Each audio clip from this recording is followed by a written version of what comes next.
I never dreamed we'd be waiting for a gift that would save my mom's life. And while I waited, I always said, God has a kidney for me.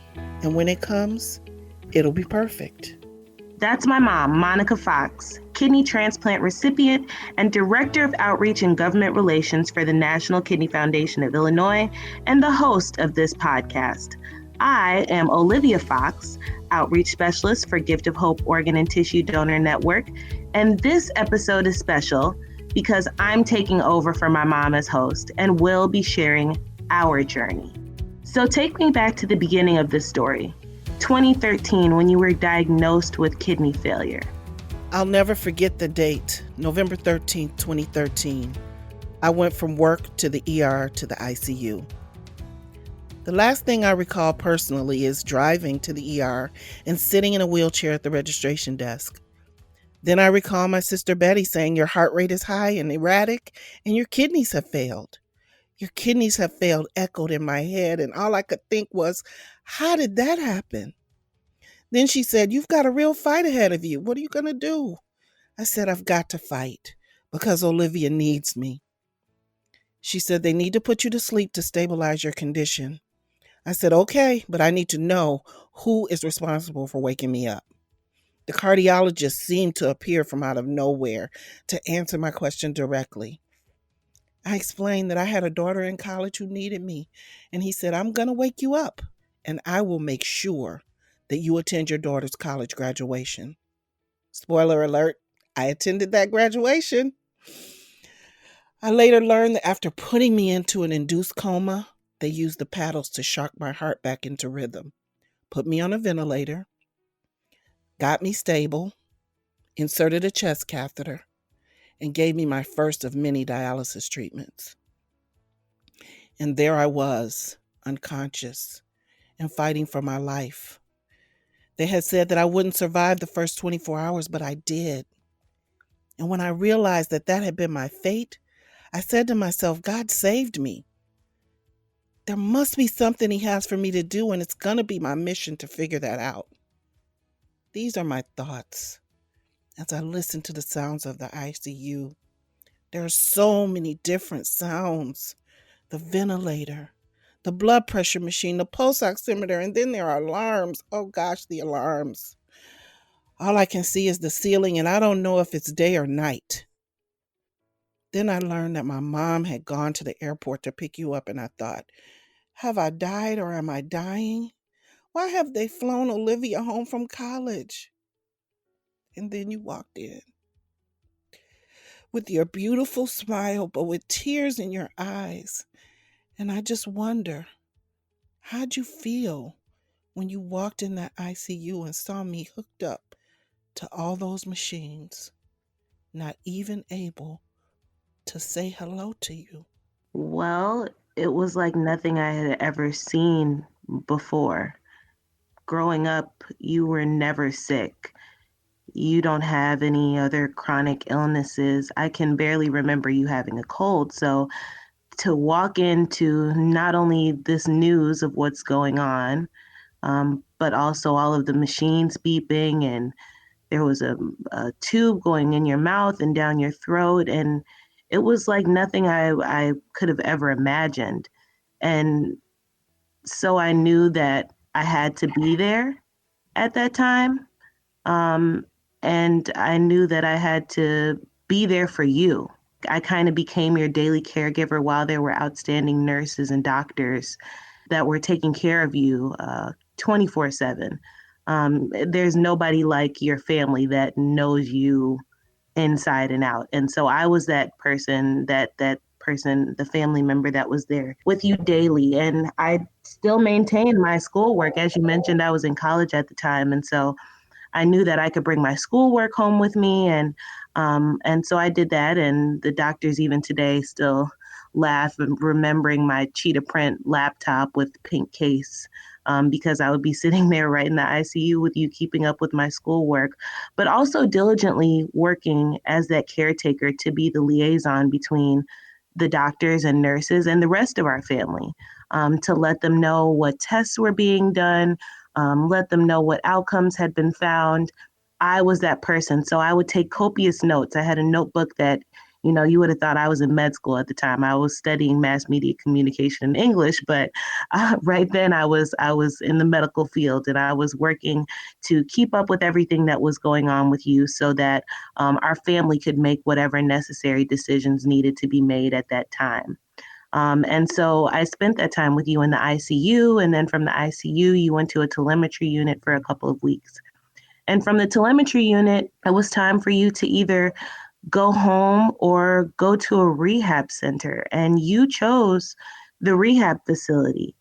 Why did you choose the rehab facility? Well, it was important for me to go to rehab because I was unable to stand or walk on my own.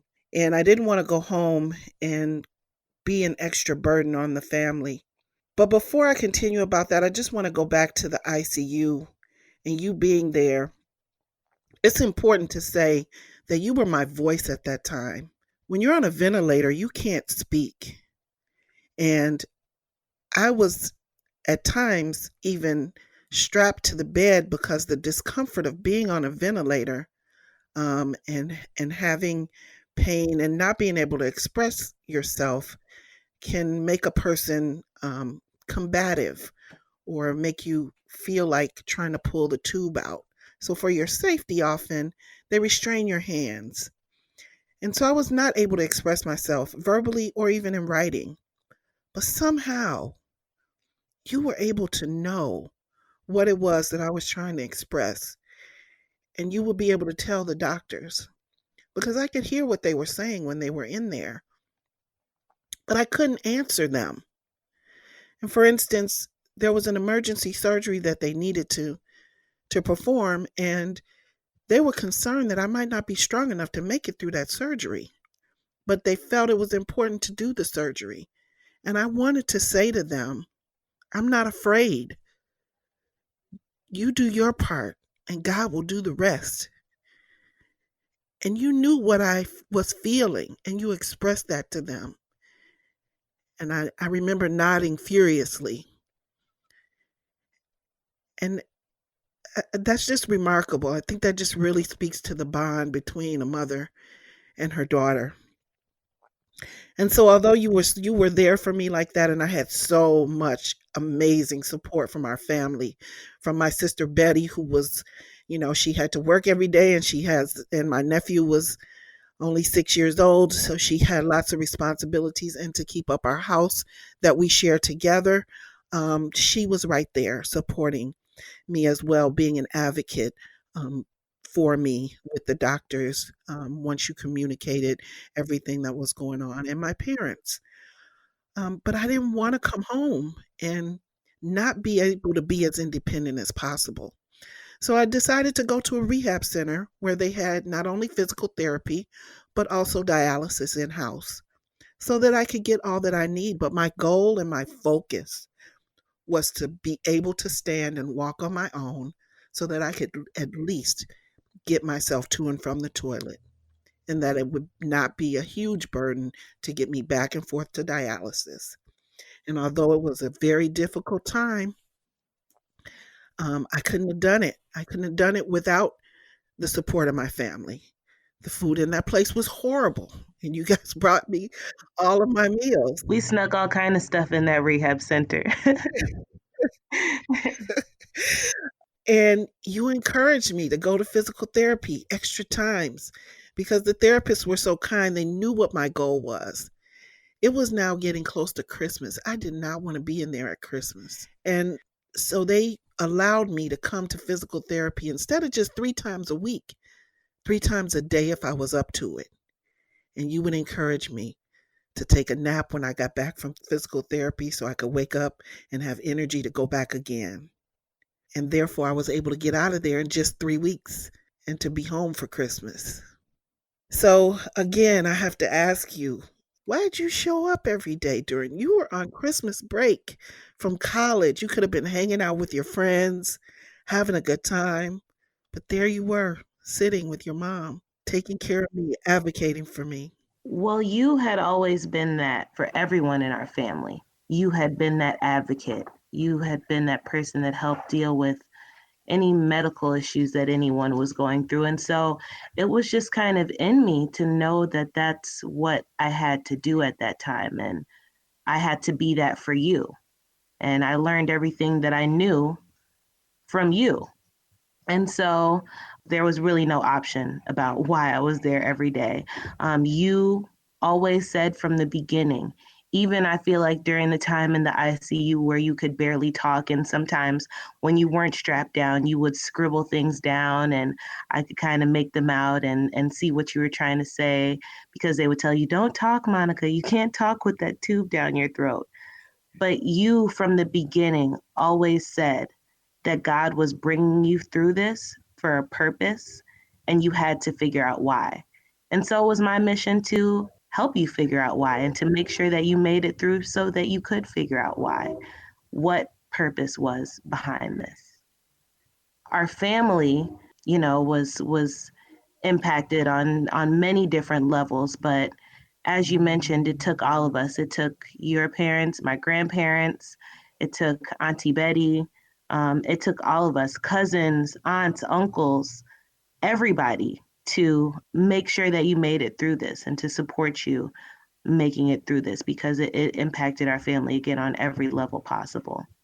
Through that time at the rehab center, once you got out of the rehab center, you were kind of back to normal life in a way, I'd say, but dialysis was something that you had to continue as a part of your treatment. And so you did outpatient dialysis. And you didn't know anything about dialysis when you started this. How and why was it so important for you to learn so much about this process that you were going to be doing 3 times a week, 4 hours at a time? Well, I felt like I was on a mission. I feel like God put me on a mission, and a mission is like a job. And so when you have a job, you have to understand how to do it. So I made it my mission and my purpose to learn everything I could from the nurses and the technicians at the dialysis center about how to not only survive dialysis, but to thrive on dialysis. Because the wait for a kidney in Illinois is 5 to 7 years, and they tell you when you go onto dialysis that most people don't live more than 5 years on dialysis. So that was shocking to me. I'm like, what are you saying to me? And so people would always express concern to me while I was waiting, while I was on dialysis, waiting for a transplant. And while I waited, I always said, God has a kidney for me. And when it comes, it'll be perfect. And so that's why I had to learn as much as I could because I knew that eventually part of my purpose was going to be to help others who either help prevent others from going the road that I went or help others along the way who were on that same journey. So I would share my story on Facebook. I would take pictures of myself while I was on dialysis and share that. I would vent about things that bothered me about dialysis. I would share fun things that we did in dialysis. Um, but I put it all out there on Facebook. And while I was waiting, I was advocating with Gift of Hope for about organ donation, and they created a campaign called Waiting. And I was the face of that campaign. So you saw me waiting on the train and you saw me waiting in line at the coffee shop. And I shared that all over Facebook and made it a conversation about waiting and encouraged others. People would tell me all the time, your posts are encouraging to me. So I felt like I was doing what it was that God meant for me to do. So at this point, you're basically Facebook famous. I mean, even I'm getting recognized from your page. People on the train are like, aren't you Monica's daughter? Oh, she knows so much about donation and transplantation. And she changed my mind about, me being registered just from sharing her story. I never knew that. I never knew who was more in need. I never knew that people that look like me were more in need. So you really, kind of kick this off with the help of Gift of Hope and just with your own ambition to share your story on Facebook. You have become known for that, and I'd say that anyone that knows you really kind of knows you at this point for as a spokesperson for kidney health and for organ donation. And so that's really something that's amazing. And actually, it's something that you have brought me alongside side of you with and get into that purpose. So I volunteered and I would bring you along to volunteer with me, and we worked together. You even wrote a paper about organ donation for a group project while you were in college. And all of that really impacted you and led to your current role. So tell us about how you got your job and what do you do? So I can't say that I ever expected to work in the field of organ donation and transplantation, but I will also say that I can't imagine a more fulfilling space and industry to work in right now, especially being able to share our own story. I got my role just actually a couple months after you received your kidney transplant. It was, I always say that it was kind of like God was moving us around like chess pieces this whole time. And even when it was hard, even when we were in, a sticky situation, we were always being moved to what feels like closer to our purpose. Now, here I am, almost 4 years later, as a community outreach specialist for Gift of Hope. And I get to tell our story every day. I get to share your story every day, and I get to impact people and help them understand the importance of organ and tissue donation and the importance of registering your own wishes so that you can save lives like someone saved my mom's life.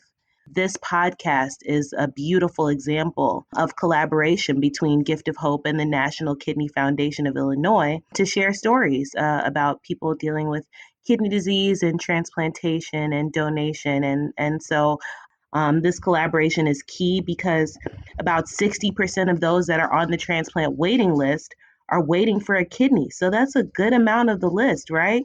You talked about earlier, you mentioned the wait when you were on the waiting list was 5 to 7 years in Illinois.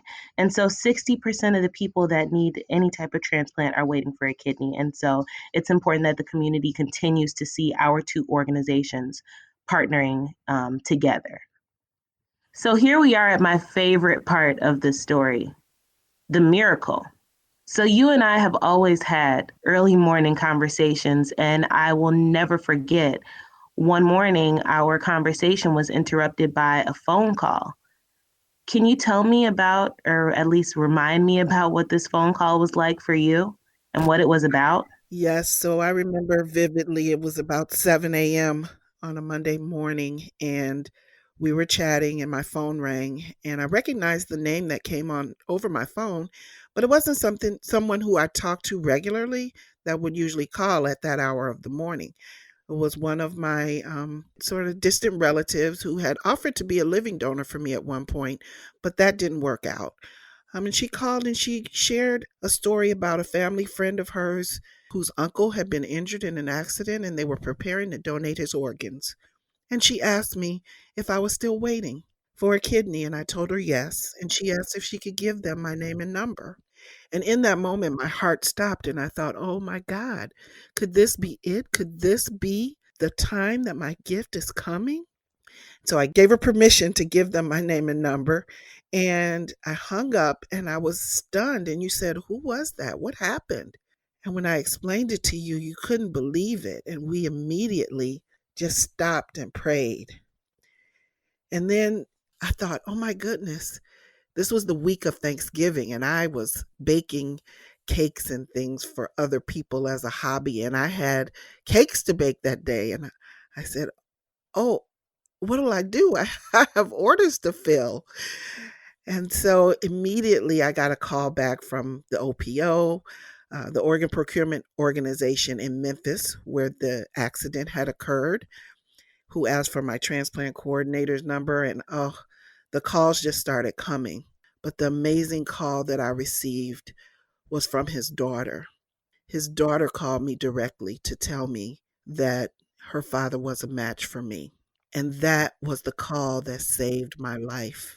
His daughter was the same age as you, is the same age as you, and she was his legal next of kin. And she called to say that she was getting ready to sign the paperwork for her father to be a donor and that his kidney was being earmarked to be sent to me. And the other call that I got that was absolutely amazing after all the testing had been done for the kidney and that they had said the kidney was on a plane being sent to Chicago and that I should get to the hospital to be prepped for surgery. I received a call with a message from his mom. And his mom had asked my friend if my mother was still alive. And she asked that my friend tell my mother that this was her gift to my mom, that she wanted her to tell me that she expected great things of me because her son would have done great things. And that was just, those messages really just lifted me up and helped me know that this was a plan and that this was the perfect gift for me. And so I went to the hospital. I was in surgery overnight. You stayed there all night by yourself waiting for me to come out. And I woke up feeling 200% better and oh, so grateful on the day before Thanksgiving 2016. So, how did you feel when you found out that the transplant was successful? It was the best feeling ever. Doctors told me that everything had gone well, and I think that that was the first time I had ever cried happy tears in my life. We had experienced the miracle of donation and transplantation. How has this journey impacted your purpose? Well, it has impacted my purpose because every morning I wake up and I have the desire to do good. I have a desire to make a difference for others who are on this journey. And that's because of Milton. Milton was a son, a brother, a father, an uncle, a gregarious person, according to his mother, who was so well loved by his family and especially his mother and daughter. Milton and his family gave me a gift. And this is not a gift for which you can just say thank you. This is a gift that requires action because the word thank you just isn't enough. And that's why I do what I do every day, and it fulfills me each and every day. So, remember those chess pieces I talked about? Well, we have both been moved into a space that we're finally walking in our purpose. We will both continue to honor Milton's legacy by doing this important work. We are able to impact waiting patients and donor families that will experience this journey that we have gone through.